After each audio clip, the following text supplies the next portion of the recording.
Good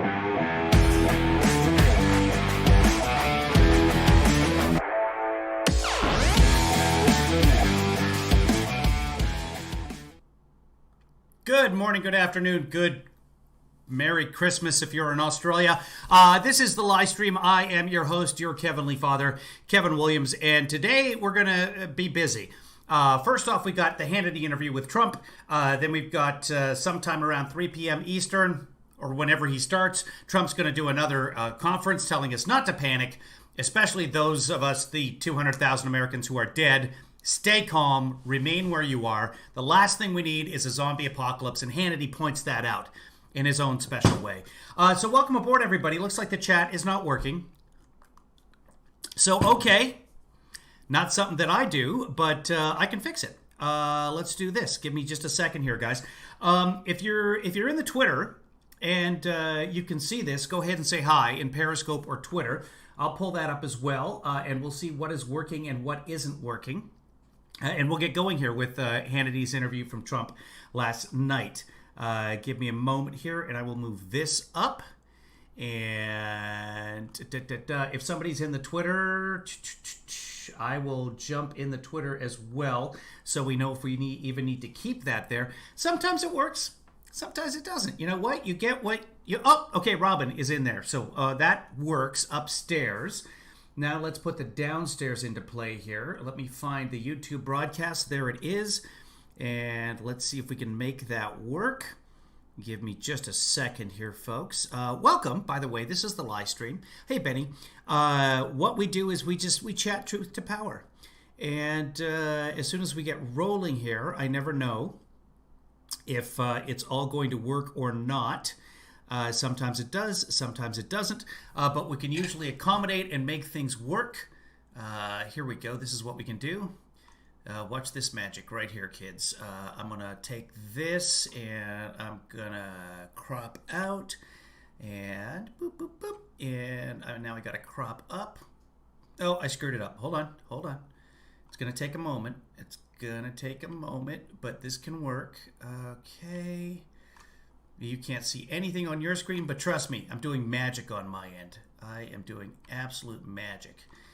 Okay, can we crop here? Can we crop there? We can. Can we please crop up from here? There we go. Almost we're getting there, kids. Almost. I should actually have this preset. For those of you in the Twitters, you can go ahead and chat amongst yourselves right now. YouTube, you can see what you're doing there as well. So I believe that Stephanie was first today to settle that argument. Coming. Still working on it. It's coming. Here we go. Oh, look at this. We're getting closer. Getting closer, kids. Boom. There's you guys. Now we can do this. I can do this. Okay, I can do this. We're almost there. Right about like that. I can pull that in. Okay, like that. I can do this. I'm doing this all left-handed, by the way, kids, because I care. This, can I do this? Come on. No. Oh, God. Sorry, guys. This is like the first 7 minutes of the broadcast. Just me setting up the chat window, because the chat is not working for you, because I want your voices to be heard as well, or at least seen. Okay, here we go. There's Noel. There's me. And we're just going to shrink this a little bit, and it should work, and there we go. So, if you want to get into the chat room, the best place to do it is youtube.com/KevinLeeFather. You can see the white chat over there is the YouTube chat. Everybody else is upstairs there in the blue chat. So if you're on the Twitter or the Periscope, your chat goes up there. If you're on YouTube, it goes down there. YouTube tends to have more people chatting. So if you want to jump into the YouTube chat, that works, and we can make the YouTube chat a little bit bigger so everybody else can see it. I want to do one more thing. We were almost there. One more thing. I can get rid of your little pictures here so that the words get bigger. There we go. There. All right, so this is what some people do. They watch it on their big screen, on their TV at home, so they can see all the chat and everything, and the picture is all big. And then they also have their phone going, and they can chat on their phone. So you're able to do that if you've got the YouTube app or Twitter or whatever on your Magic TV screen. That can work as well. So I was going to take a deep dive into the whole Hannity thing yesterday because this whole show is insane. Someone very, very smart once said, the best way to deceive someone is to tell them half the truth. Might have been me who said that. I don't know, but I think it actually was me. But it's true. What'd you do today? Oh, I ran into my old girlfriend, Beth. Really? How was she? Oh, it was nice. Oh, but anything happened? Oh, yeah, no, we hugged. It was nice to see her. It was good to see her. Set a boundary there, but you don't tell her the rest of the story. Yeah, we made out in the backseat of a car. You give out a little bit of information. You play it down, if you will. And that's what Hannity does. He'll say, for example, that President Trump banned travel from China. Didn't happen. On January 31st, didn't happen. And then he'll say, now Joe Biden didn't do anything till March when he said blah, blah, blah, blah, blah, completely omitting the fact that Joe had already published an op-ed in USA Today days before that. They give you little morsels. This happened, and you can fact check and you can say that did happen, but they don't give you the whole picture. And so if you're in that bubble, if your grandparents or your drunk uncle just watches Fox News and nothing else, this is the world to them. So I was going to do a deep dive into Hannity, and then I realized, you know what? I've got the big charity thing coming up on October 3rd, 1 month before the election. October 3rd, booksandbricks.org is a wonderful charity, and I have so much to get prepared for with that that I should concentrate on that instead of this right now. So that's what I'll be working on. Plus, Trump is going to keep me busy today, and I've been doing this we're 7 minutes in, and my voice is already going. So it's going to be that kind of day. And part of that, I think, is that I woke up this morning and the entire property smells like smoke. We're in the San Gabriel Valley now, and it's brown outside.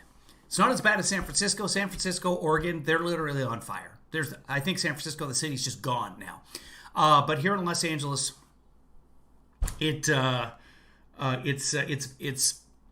my throat's pretty dry, and I was already out with everybody playing tennis this morning. So wearing my my O2 respirator. I don't have it with me. I had my respirator mask on playing tennis, and I was able to do it too. None of us played very hard, but Kevin Lee Daughter wore her mask the whole time, so I was very proud. And when I drove home with Kevin Lee Daughter, she's like, I didn't even sweat. I was like, yeah. But that's because the smoke actually absorbs all your sweat. So that's what's going on in my world, kid. Let's get right to Hannity. So I'm going to skip the whole intro part where I'll show you. This is funny, too. This is Newt Gingrich. That's their fact checker. He brings a marker board with him. And it's like one incomplete sentence after another of, I'm going to tell you this, but not tell you this, blah, blah, blah, blah, blah. It's complete nonsense. Let's get back to President Trump here. Almost there, I think, right after Matt Gaetz. Here it is. Let's listen. Let me go to the Woodward book. I was first surprised that you spoke to him. I don't think a lot of good comes from talking to Bob Woodward, my own personal opinion. But let's go to the things that Karl Rove was pointing out, the Biden. No, because he's a fucking awesome journalist. That's why. And he tells the truth. But this is Trump thinking, you know what? The guy wrote 3 bad books about Bush. He wrote bad books about Obama. He wrote a bad book about me. But if I can just talk to him, if I can just let him into my world. See, he charms everybody with access to the money and the power, thinking, oh, you know what? If I give him my cell phone, then he'll be like, oh, I'm his biggest fan now. He's so nice. He charmed me. Bob Woodward's not going to fall for that. Biden said today, 10 days after happy the first birthday. identified case, 10 days, you put the travel. Hold on. Whose birthday is it? Is it Danielle? Happy birthday, Danielle, if it's your birthday. Okay, moving on. Ban in effect. And it was a subsequent ban, the first quarantine in over 50 years. He said it was hysterical. There was no quarantine. It just never happened. There was no travel ban. It was not a travel ban. Xenophobia and fear-mongering on your part. And Biden never called the travel ban xenophobia. He just didn't. He was talking about Trump blaming it and calling it a foreign virus and a China virus. That's what the xenophobia, or phomic, as Kayleigh McEnany would say. That's what those comments were about. 2.5 months later, he reversed himself, at least according to a campaign ad. Why? What do you believe that one decision, at 10 days after the first case in America, what impact did that have? And what were you saying to Bob Woodward? Well, first of all, on the Woodward book, on the book itself, he called. I didn't participate in it. What did he say? Believe that one decision, at 10 days after the first case in America, what impact did that have? And where's a miracle? On your part, 2.5 months later, he reversed himself, at least according to a campaign ad. Why? What do you believe that one decision, at 10 days after the first case in America, what impact did that have? And what were you saying to Bob Woodward? Well, first of all, on the Woodward book, on the book itself. The bird Woodward? In a miracle? What is happening? He called. I didn't participate in his last one, and he does hit jobs with everybody. He even did it on Obama.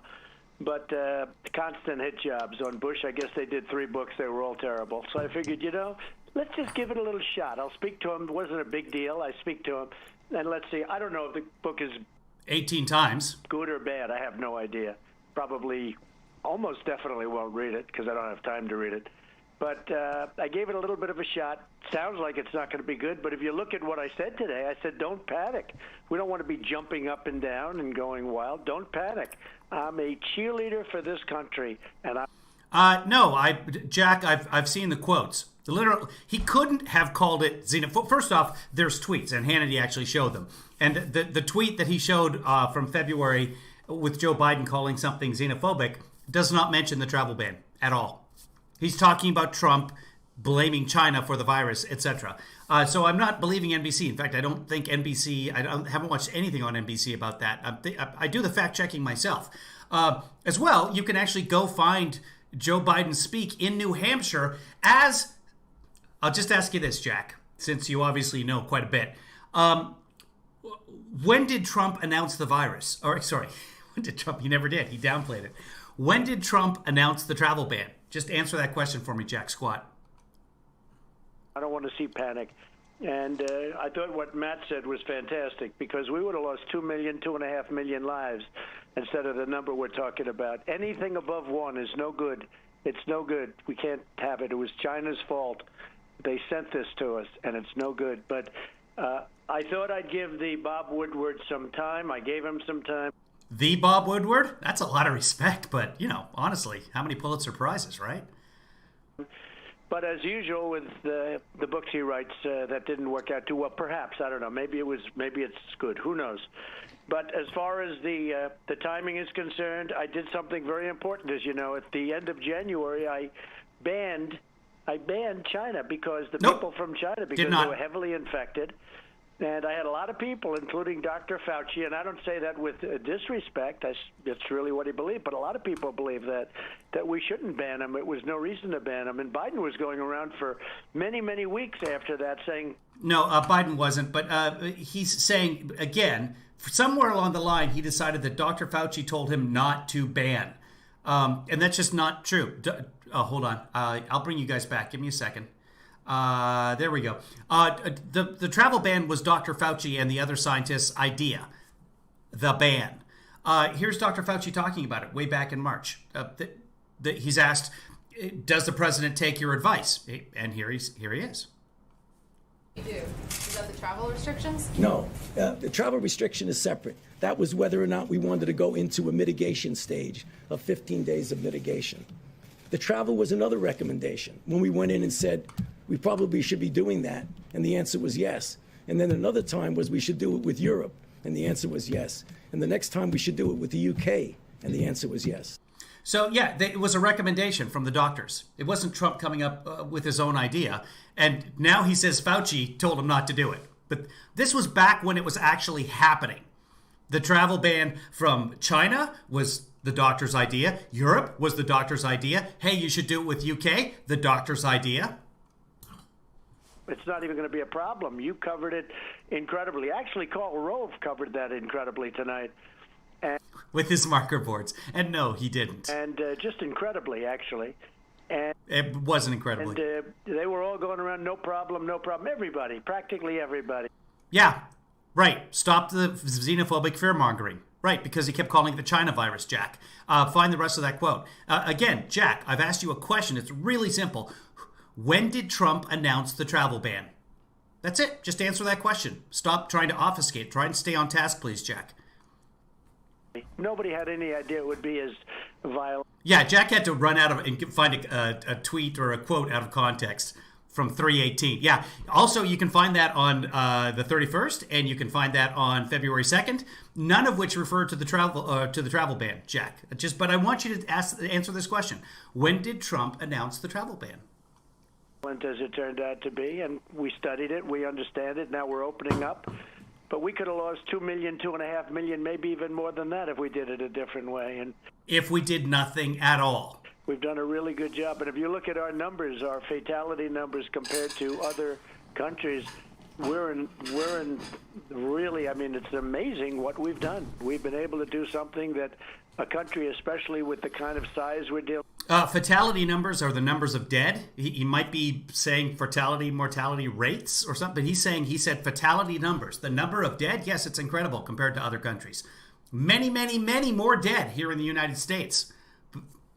It is incredible. It actually is incredible, especially considering that he knew that it was spread through the air back on February 7th.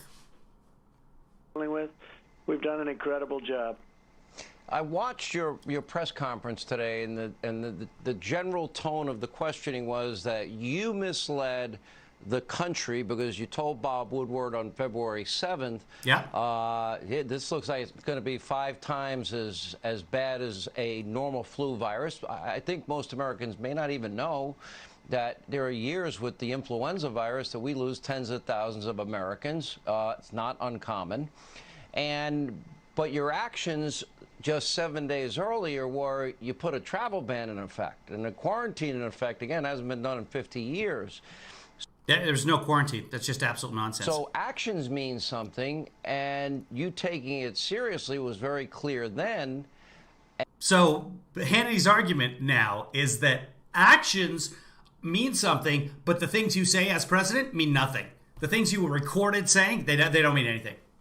By the way, Hannity has been all about screaming on a nightly basis about opening up the schools and opening up the countries, and the Democrats are trying to block all this and they're trying to hurt you, America. Completely omitted the part where Trump says it affects the young. Plenty of younger people. From March 19th. When he replayed some of the record, he cherry-picked exactly what he wanted to play. And highlighted the fact that the president didn't want anyone to panic. And then played a bunch of Democrats saying, don't panic. No one is saying panic. Nobody was saying, hey, everybody panic. Lose your mind, everybody. How do you keep people from panicking? You give them all the information. That's how. Well, I don't want people to panic. They say, well, you must have been downplaying it. Wouldn't your actions contradict that narrative? Yeah, absolutely. And if you look at, we've had flu years where we lost 70, 80, and 90,000 people. People don't realize that.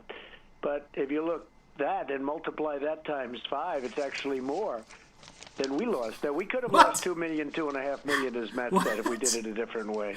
Wait, what did he say? What I want to show is people don't realize that. I don't want people to panic. They say, well, you must have been downplaying it. Wouldn't your actions contradict that narrative? Yeah, absolutely. And if you look at, we've had flu years where we lost 70, 80, and 90,000 people. People don't realize that.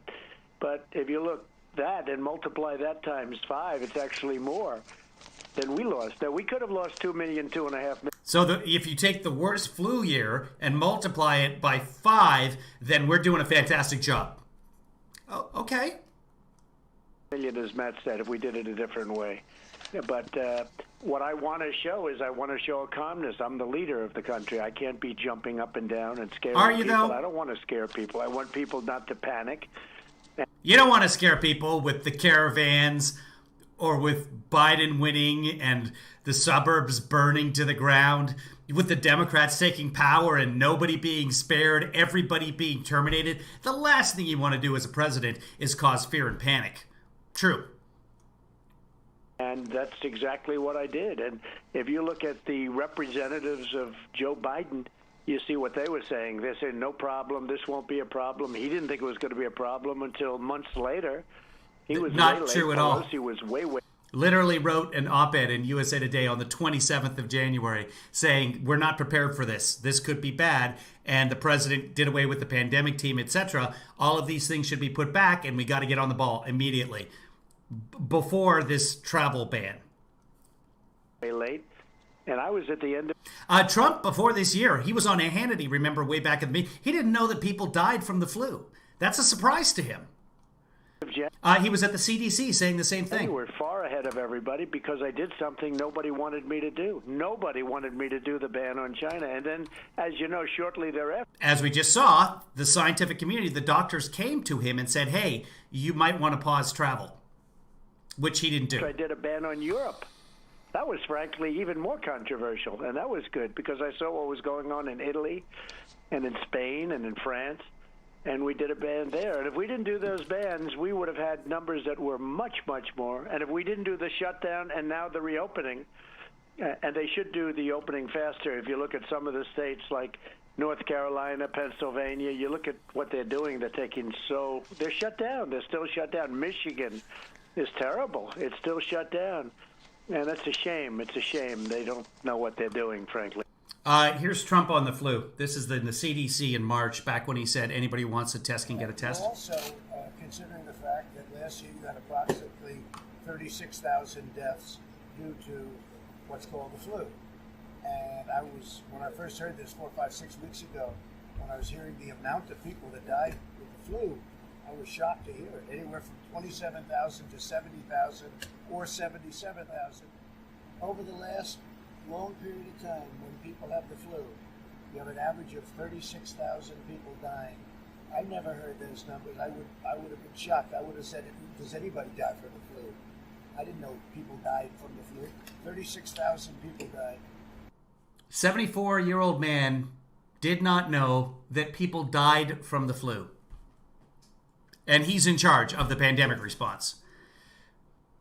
But they should all be open, and our country is doing very well. We have record numbers of jobs. You saw the numbers just came out. For the 4 months, it's the largest number ever by far, not even close.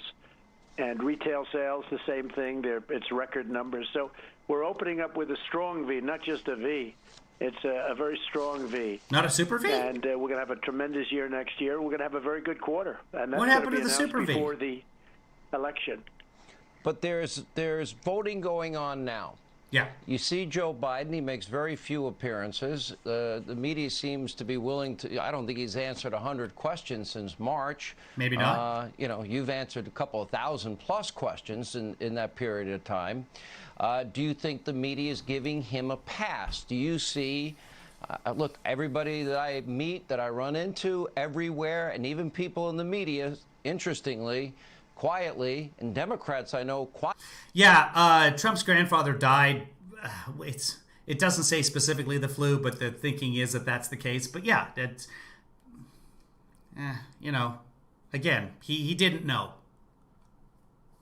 Quietly are saying Joe looks like he is weak and he is frail. How do you interpret Joe Biden, the basement bunker strategy, his unwillingness to take questions?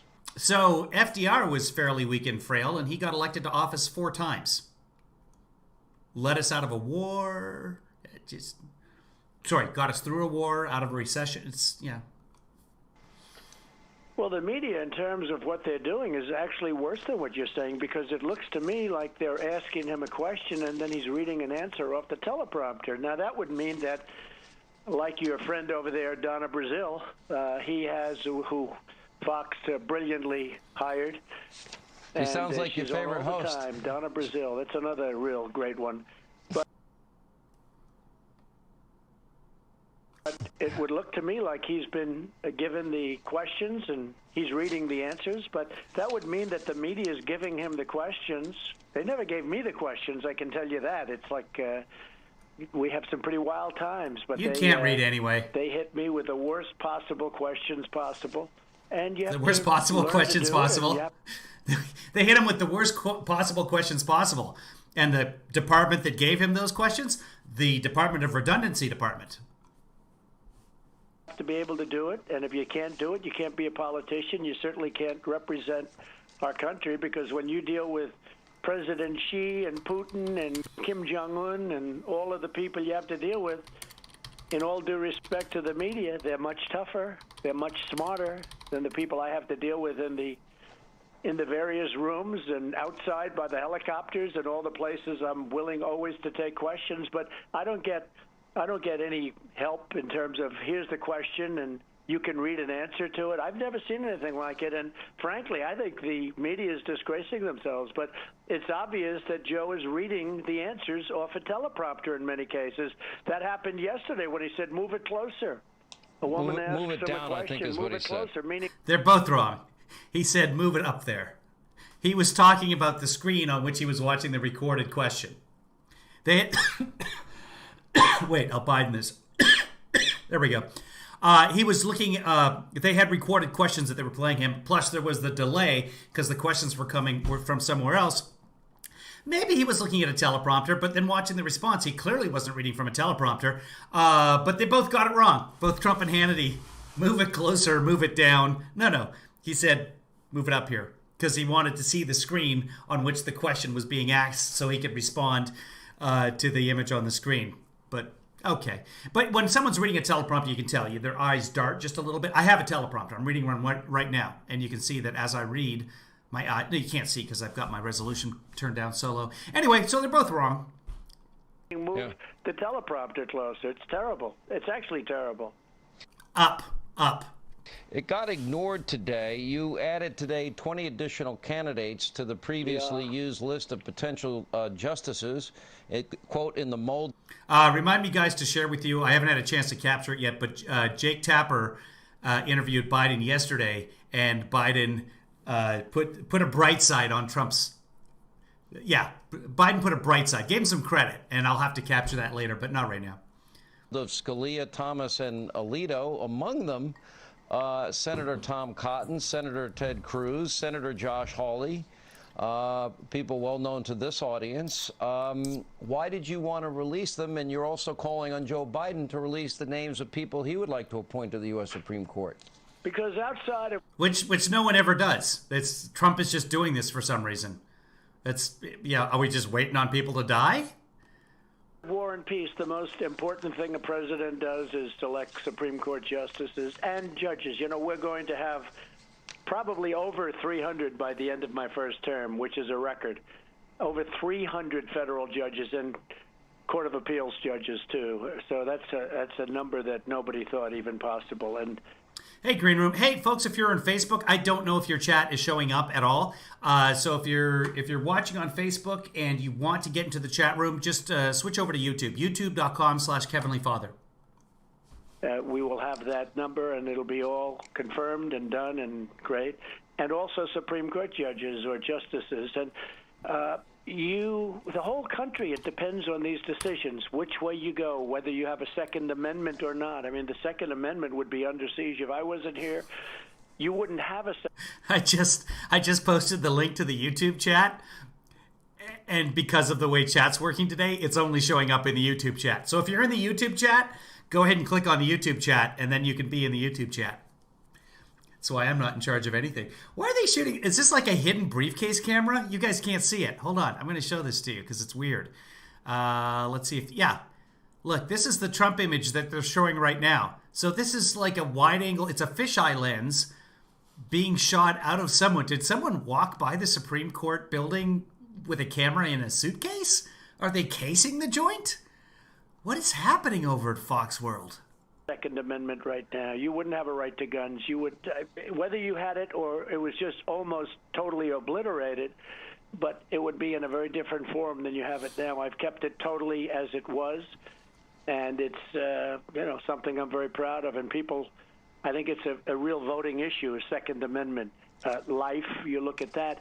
So these judges are going to be making massive decisions, and the next president is going to get 1, 2, 3, or 4 justices of the Supreme Court.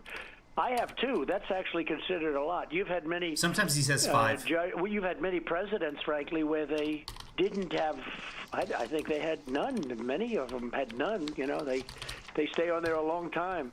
You don't have many, and they stay on there for a long time. So you've had presidents with none that have been in for a long period of time. But I've already had 2, and you could have literally anywhere from 1 to 4 additional. That changes the entire fabric of the nation for many years. You know, they're on the court for 25, 30, 40 years, depending on the age, depending on what age you choose. And frankly, most of them are young because you want to pick young. You want them on as long as you can have them on.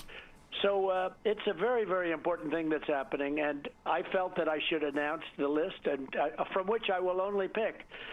So we had 22 or 23, and now I added 20. So we have about 43.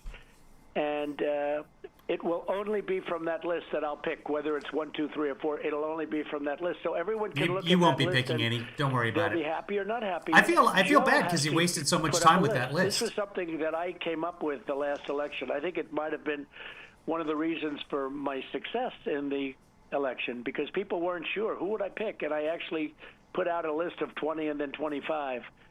And I said, only from that list. Well, only from this list and the previous list will I pick.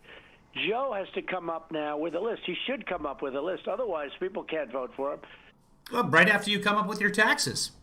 And that's what Biden should do. He said, we don't usually pre-publish the list of, because why give this hope to 20 different people out there that you might be 25 or whatever it is? A bit of the lower chat is missing, is it? A bit of the upper or the lower chat? No, the upper chat's fine. The lower chat, the lower chat is there. Okay, moving on. But the reason he possibly won't is because he's going to come up with far radical left judges. I mean, these will be people that are very, very far to the left, that are, revolutionary in a sense, I think. And he's got to come up with them. I don't know that they're going to allow, because they control him totally. They control Joe Biden. He's not controlled. He's not in control of himself. He's controlled by the... I'm sorry, Kim. That's terrible. I don't know what to say about that. I can't imagine your pain right now.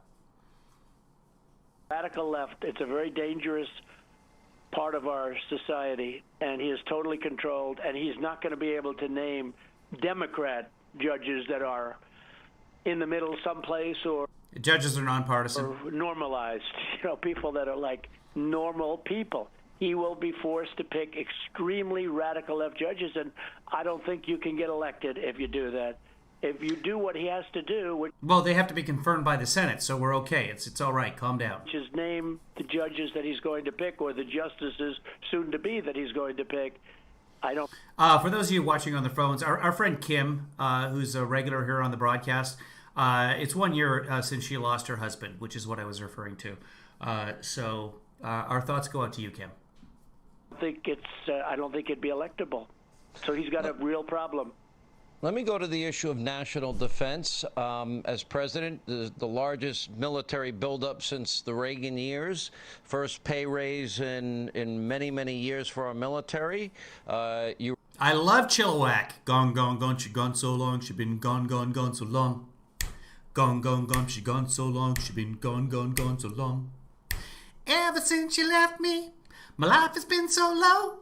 A little Canadian music for you there, kids. Chilliwack was a band.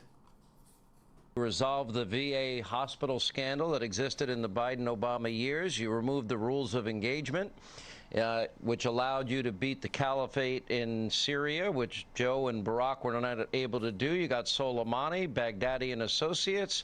You got the al-Qaeda leader in Yemen, and you're pulling America out of long, protracted wars by the use of new military technology. But the story is claiming that you disparage fallen soldiers. Yeah, it's a total lie. It's total disinformation. They put it out, then they do commercials on it. And to think that nobody that I know could have. Oh, so Kim Seliga, today is 28 years ago that her dad died. This is a sad day, guys. And then 9/11 is tomorrow. What's up with... Wake me up when September ends. Said those things. Look down at soldiers that have been dead for decades and decades and decades. Real heroes. And they made it up. They made up the story. I prefer heroes that weren't captured. That's just me. We have 21 people. I think you probably saw much more than that if we wanted to, because there were many people there. And the Secret Service wouldn't let me take the trip because of the dangers of going through very crowded parts of a certain part of Europe, as you know, or in Paris. And they wouldn't let. They said we can't do it because the helicopter couldn't fly. It was raining as hard as I've ever seen it rain. It was foggy, so foggy you couldn't see anything. It was serious Paris fog, and like you couldn't see anything. So I knew immediately you couldn't take the helicopter. The drive would have been a very long one, which I would have been. I had nothing else to do. I went there for that. In fact, the next day. Had nothing else to do, and yet the White House's initial statement on it is that it caused scheduling conflicts. That was the only thing the White House released. Due to rain, it has caused scheduling conflicts, and Trump just said he had nothing else to do that day. Just such blatant lies. Well, actually, he's just downplaying the weather. That's what it is. He's downplaying he is a leer.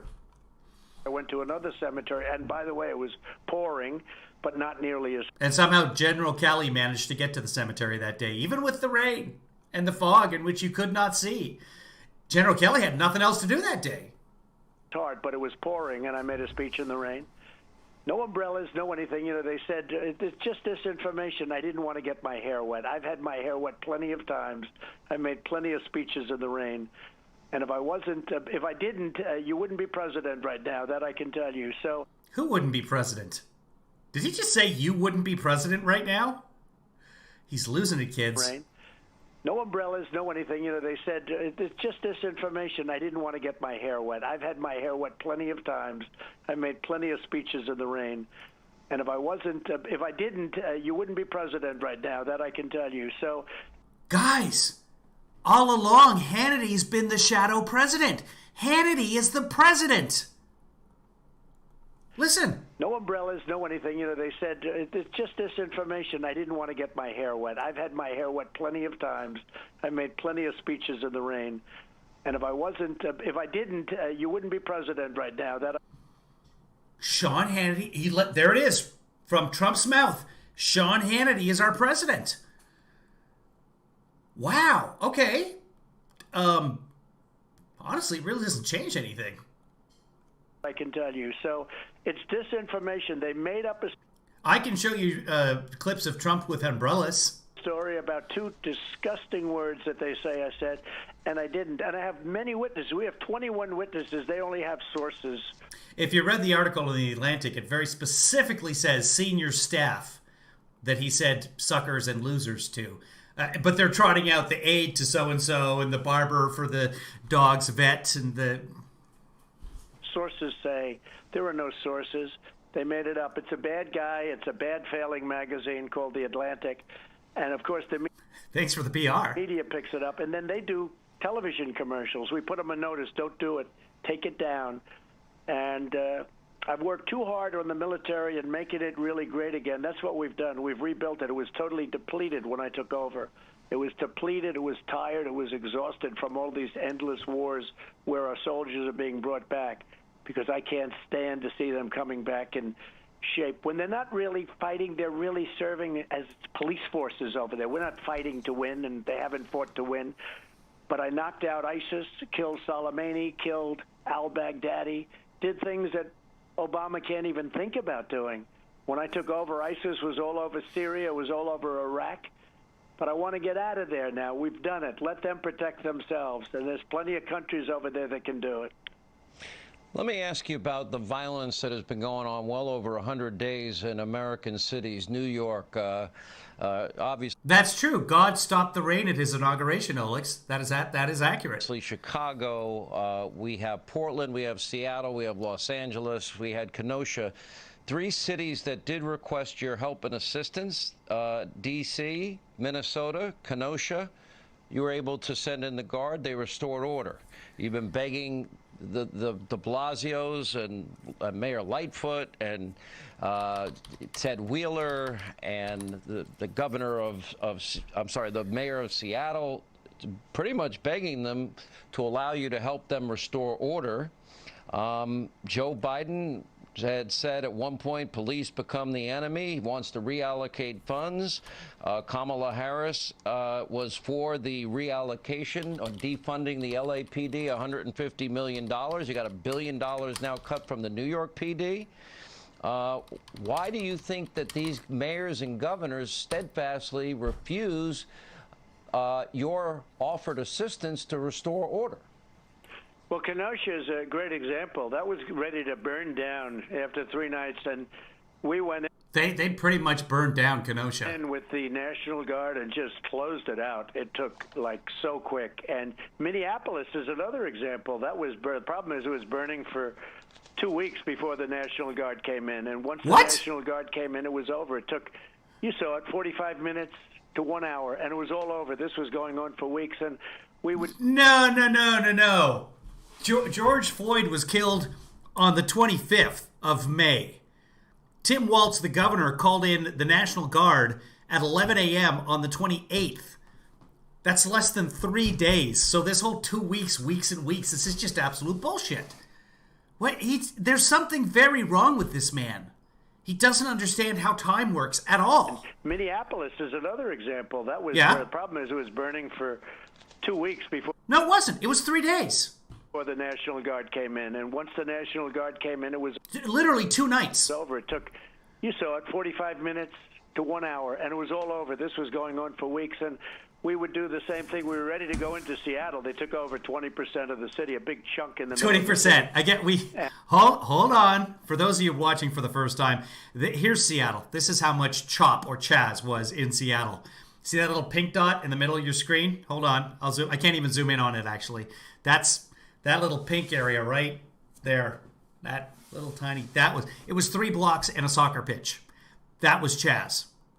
I gotta do something, guys. I'm gonna let this play. I'll be back. And they heard, we told them we're coming in, and then they sent their police. And their police are fine. They're good if they let them do what they're supposed to be doing, but they don't do that. They're all Democrat-run cities, and they're not well run, and they're they become very unsafe because the level is so ridiculous. They do want to defund the police, and I've never seen somebody that could change like Biden. Now, I don't actually think he's aware of what he's even saying, to be honest with you, but I've never seen anything like it where he talks about defunding the police or not doing much for the police, and then all of a sudden he sees what's happening with his poll numbers, because as you see, we're going way up. I think we're leading in Florida, we're leading in Wisconsin, we're leading in Pennsylvania, we're leading in North Carolina. I think we're leading in New Hampshire. We're leading by a lot, and we're really leading by a lot in Ohio. I just saw a poll a little while ago. I think we're leading all over the place, frankly. But, you know, the fake news doesn't like to say that. I must tell you that Fox has among the worst pollsters of all. I think they're terrible. I don't know who at Fox is doing it, but they're terrible pollsters. And they have been, frankly, even 4 years ago. That's probably the same group, but they don't have a clue, your pollsters. I actually like Matt Towery. He's separate and apart for the Fox O&Os. I've known him since Newt Gingrich's contract with America days. I'm fond of him and John McLaughlin and Scott Rasmussen. Let me ask you about some of Joe Biden's positions that have changed. I mentioned he was against the travel ban. You know, a few months later, it was a right decision. He said numerous times in some of the primary debates he was against all fracking. A lot of denial on the issue of the violence and the rioting and the anarchy in cities. At one point said police become the enemy, reallocate funds, etc. Now he's talking even about manufacturing jobs. when he was vice president and Obama was president, they said those jobs ain't coming back. That's right. Why Well, the that's right. flip-flops? Do you think I've America never seen is anything going to quite buy? like it, actually. What's John, that? I've never seen anything quite like it. The travel ban, all of a sudden he denies that, thinks it's fine, thinks it was good. But how about fracking? And you need that. It's basically your fossil fuels, your energies. We would have to close many of the plants, a big percentage of the plants in our country if we didn't do this. We have these massive plants, and they're not going to run by wind, and they're not going to run by solar at this point, and maybe at no point. But we have natural gas, which is really very environmentally friendly. We have all sorts of things. We're the #1 in the world now in energy. We've done a great job with energy. And you look at what you're paying a price per gallon at your car. People are saying it's unbelievable. They're paying less than $2 in many cases and going down even. And they can't believe how well we've done. We don't need to be in the Middle East other than for the protection of Israel. There's no reason to be there from the standpoint of oil. But we have allies, Saudi Arabia and others, that have been really spend a lot of money here and treat us well, and we'll take care of a lot of our people. We have some very good allies over there. And Israel, of course, we help Israel a lot. We took out Soleimani.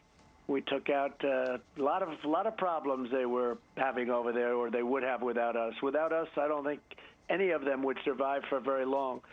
So, but we don't need it for energy anymore. We're energy independent. It's an incredible feeling. I guess it's the first time we've ever been, or at least for many, many decades, energy independent.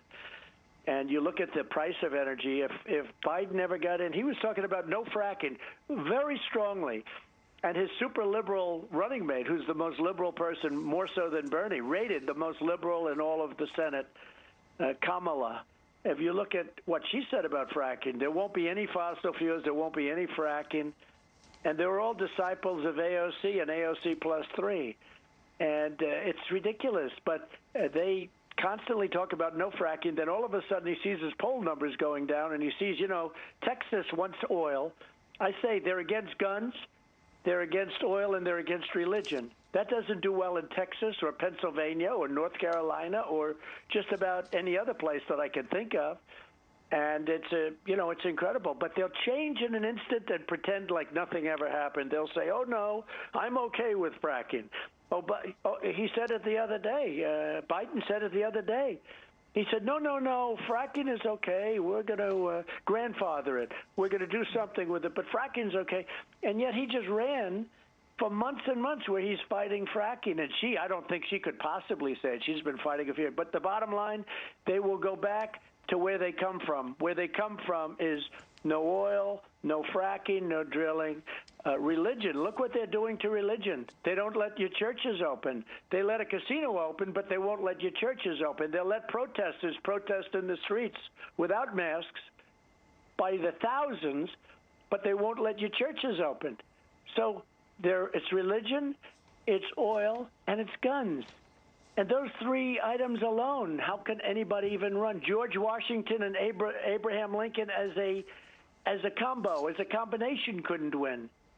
But this is what we're up against. They changed their view, but where they're going from and where they're going to is where they originally came from. And that's none of this stuff. You're not going to frack. You're not going to have energy. And our nation's going to have one of the best years it ever had next year. Last year was the best year we've ever had. Next year is going to be better. And this third quarter coming up, and the numbers are going to be out before the election, those numbers are going to be fantastic. You watch. Well, the numbers were at 8.4% unemployment. There was some predictions early on. I did not think you'd see the jobs come back as quickly as they did, to be very frank, or the other things. Record setting, Sean. So, but early voting has started. Before the first debate, which is scheduled for September 29th, early voting is now going on in states around the country. You've talked a lot about that. Are you preparing yet for your upcoming debates, and if so, how so? Well, a little bit, but what I'm concerned about are all these ballots, because they're sending unsolicited ballots. It could be as many as 80 million throughout the nation. And when you have small races, like a congressional race in New York with 2 people where the ballots are a mess. 84,000 plus. Yeah, if the ballots are missing, they're gone. There's been fraud. There's been deceit and deception. And this is just a small congressional race, Carolyn Maloney, a small congressional race. And then you look at New Jersey, what happened in Patterson, what happened in Virginia, what happened in almost every place. And these are small little races that are easy to, you would think it would be I was very listening. easy.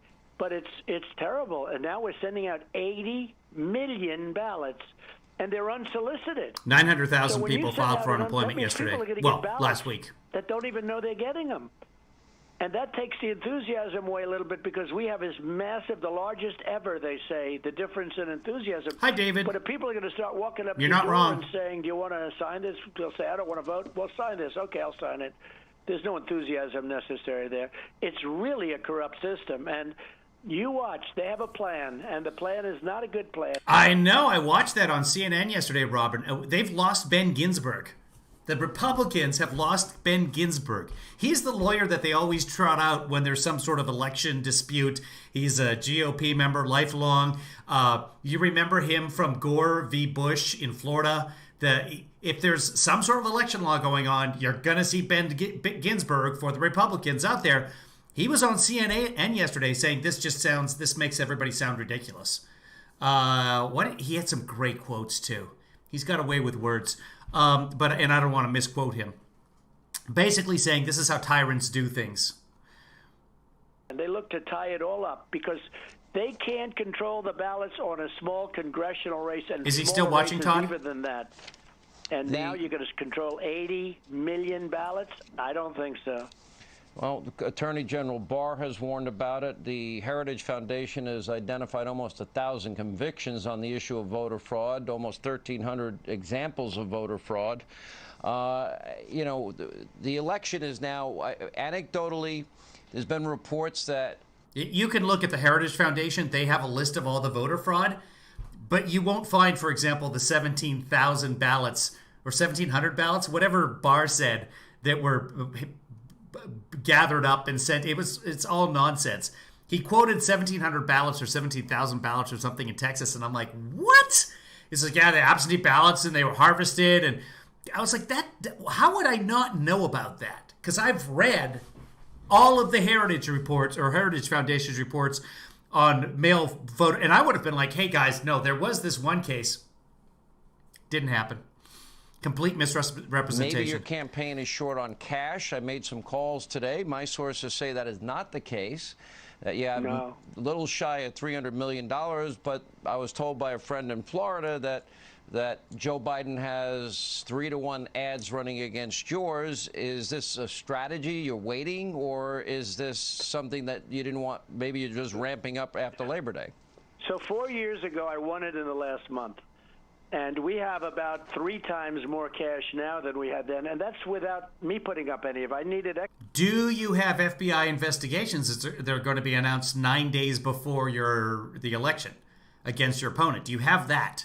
Because that was really what gave you the election last time, not your ads. Remember, you had way less money last time. Sorry, way less money than Hillary last time.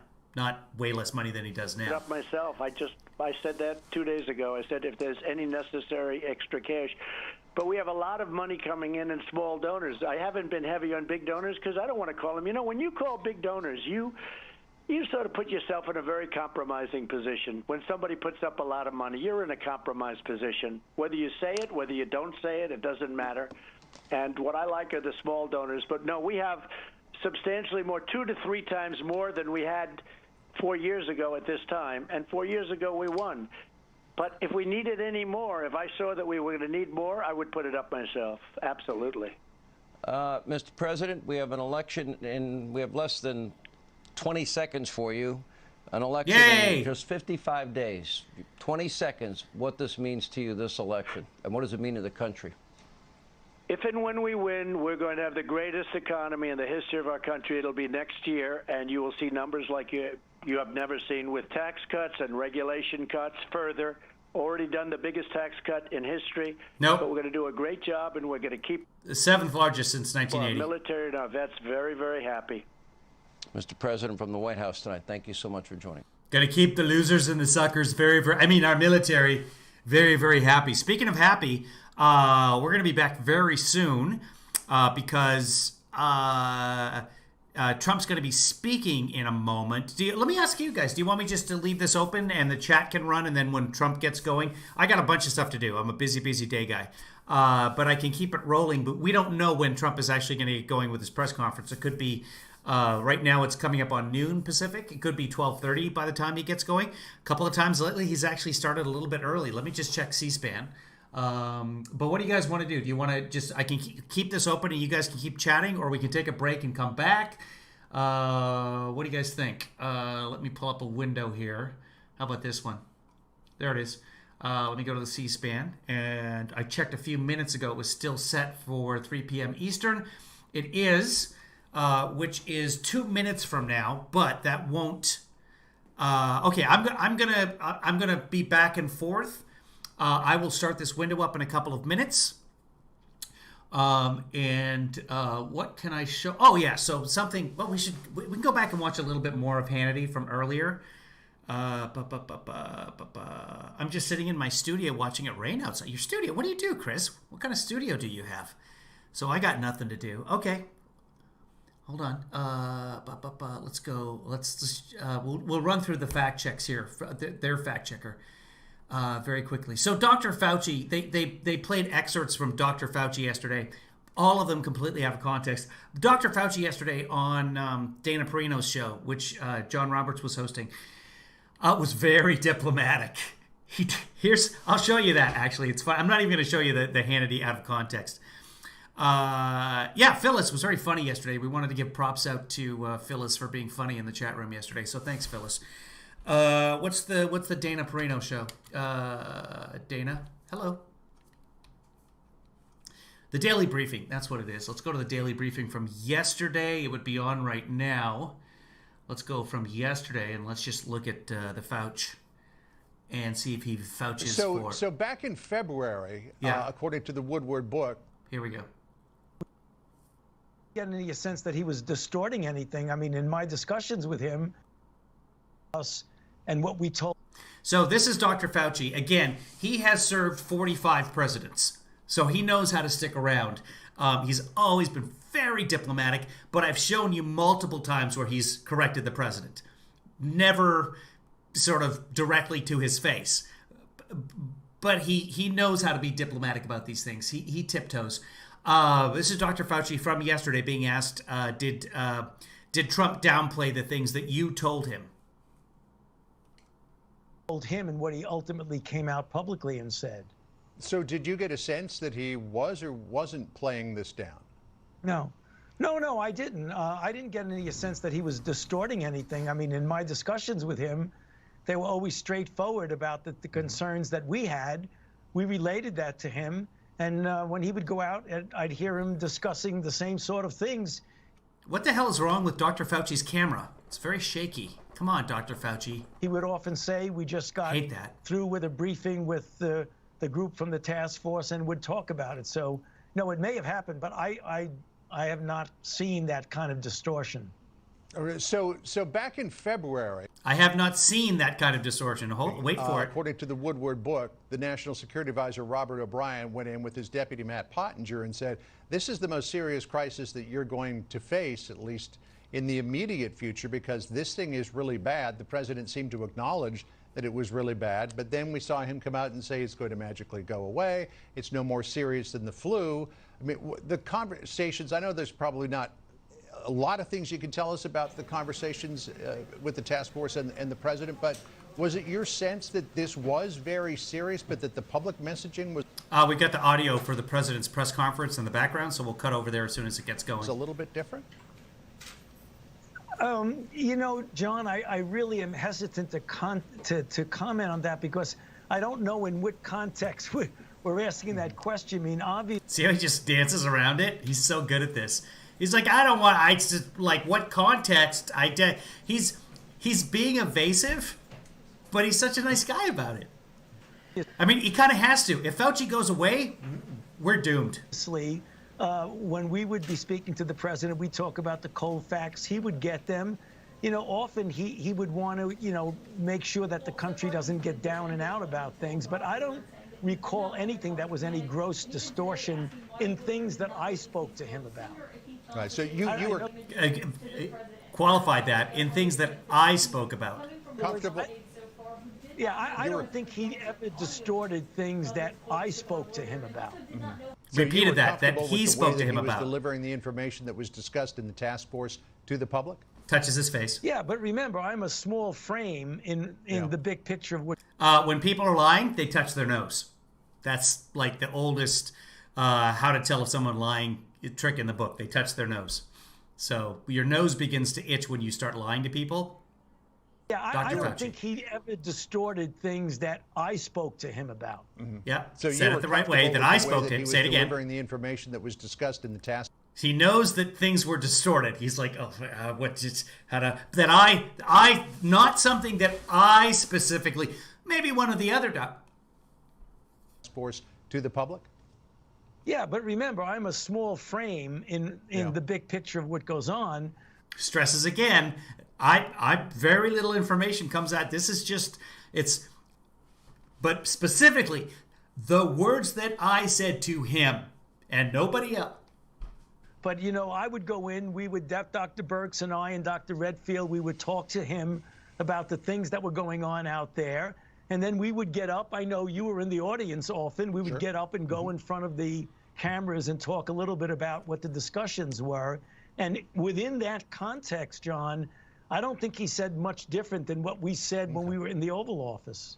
I don't want to put you on the spot here, and I know you talk a lot about the idea that noise sort of gets in there and clouds the message, but you are quoted in the Woodward book as well. According to the Washington Post, Fauci at one point tells others that the president, quote, is on a separate channel and unfocused in meetings with, quote, rudderless leadership. Thanks, Ruthann. According to Woodward, quote, his attention span is like a minus number, Fauci said, according to Woodward. His sole purpose is to get reelected. Right. Is that correct? If you notice. Easy answer here. No, I would never say that. No, no, God, no. No, why would I say that? No, I would never. No. The president's got a wide-ranging. No. I would never say that the president's sole focus is to get. And that's what he's going to say immediately. He's just going to say, no, I would never say that, right? Go ahead, Dr. Fauci. It was others have said that. Yeah. So, you should ask others. I don't recall that at all. So, I mean, in the book, I didn't read the book, but according to what I saw in the newspapers, it says, and others have said that. So, I don't really want to get involved in the kind of stuff that is very distracting to the kind of things that I'm trying to do. And that's true. He is trying to save the world right now. He's the guy. He's been in charge of the NIH forever, specifically when it comes to pandemics, from the standpoint of mind. And that we're all trying to do with this outbreak. So you would question that account then? Yeah. Yeah. Well, let's get you focused then on something that is very. Would you say no, that you would never say that? I don't want to get pertinent here, and people are concerned about, and that is AstraZeneca suspending trials. Okay, so that was earlier. But there was something he says right off the bat, too, that was interesting. There, through that whole thing, was that the playbook, or was that the president just going his own direction? I don't think so, John. I mean, I don't recall anything different than in our discussions that we had with the president, that he said things quite similar publicly. So I didn't read the book. I didn't really go over any of the text since it just came out. But, when in my discussions and the discussions of other task force members with the president, we're talking about the reality of what was going on. And then when we would get up in front of the press conferences, which were very, very common after our discussions with the president, he really didn't say anything different than. Remember, we did the coronavirus press conferences again for like 3 days, and Trump did them himself, and then we stopped doing that again. We discussed when we were with him. So I may not be tuned in to the right thing that they're talking about. I may not be tuned in to the right thing. Between what he told us and what we told him and what he ultimately came out publicly and said. So did you get a sense that he was or wasn't playing this down? No. Yeah, so he just basically says, I may not have been, I don't know. He may have. He doesn't say, no, he never did that. But he doesn't get a sense of what they were telling him, that they was downplaying that. That being said, then the president was lying to Bob Woodward about downplaying it. So, I mean, which is better? To have Dr. Fauci say, I didn't see it? He may have? Or to have the president be a liar about it? I don't know. Anyway, thanks, Ruth Ann. Trump says 3:30. So what we're going to do, that was, no, he saved that for a press conference, Ruth Ann. Ruth Ann just told me Trump is starting at 3:30. And looking at the room right now, it appears that, let's see, let's go live, and I'll bring it up so you guys can see it. Okay, let's go live. And that'll probably be on the broadcast networks as well. I didn't get any sense that... Okay, hold on. Let's pause that because C-SPAN's always wacky. We'll just watch it live. And we'll go to Fox because we'll most likely stay with it the whole time. Where's the Fox? Bill Hemmer right there. He'll probably have it up in the corner of the screen. Let's join live. So what we're going to do is we're going to take a break, kids. So I can get some more stuff done. I'll see you on the 5. Here's Bill Hemmer. No, and he's don't gonna rewind. Have a presidential press conference. We shall see in a month. I think this NFL game is going to be very interesting tonight. Yeah, football's back. Hold on. Let me go forward. And actually could catch up The on normal what's been going on coronavirus today. briefing that the Just go live. And if you look at the representatives of Joe Biden, you see what they were saying. They said, no problem, this won't be a problem. But in her weekly press Let's conference, see if this the goes House live. Speaker... Yahoo TV's giving me some hassle. It's not Yahoo TV. It's YouTube TV. Always call it Yahoo TV. I think there must have been a Yahoo TV a while ago. Yeah, the press isn't even sitting right now. The front rows are empty, so that means, yeah, it's going to be about 3:30 or so. So we'll come back. In the meantime, I'm just going to shut down the broadcast. Keep your eye out. We'll be back around... yeah, I did fix the Spider car. It cost me $370 to $380. And by the way, we're all that extra unemployment money, it's not happening. They're in Congress right now putting out completely meaningless clean bills that no one is going to touch, all DOA. Much like the spider who invaded and blocked my water line. So I'm going to stop recording and we'll be back probably around 3:30, guys. We'll see you then on the live stream.